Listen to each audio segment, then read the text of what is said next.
কথায় আছে ভালোবাসলে খোঁজ রাখতে হয়, ভালোবাসলে তার সাথে যোগাযোগটা অব্যাহত রাখতে হয়, তাহলে ভালোবাসাটা দীর্ঘস্থায়ী হয়।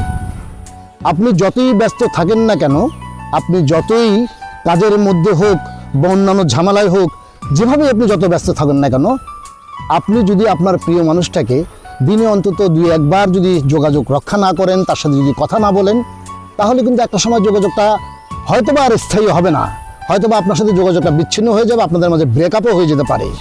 কারণ মনের মানুষটা কিন্তু আপনার একটু কথার জন্য, আপনার একটু কথা শোনার জন্য অনেকক্ষণ অপেক্ষায় থাকে, সারাদিন শুধু অপেক্ষায় থাকে কখন আপনার ফোনটি আসবে, কখন আপনার সাথে কথা বলবে।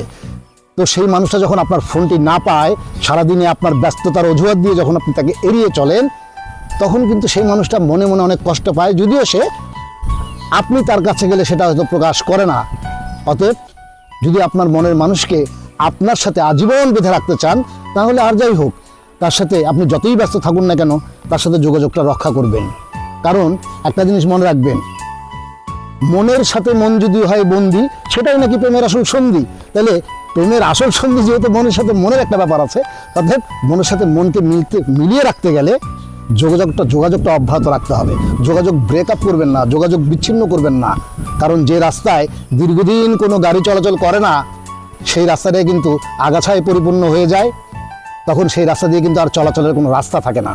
তাই ভালোবাসলে খোঁজ রাখতে হয়, ভালোবাসলে কথা বলাটা অব্যাহত রাখতে হয়, কথা বলতে হয়। কথা বলাটা খুব খুব খুব জরুরি।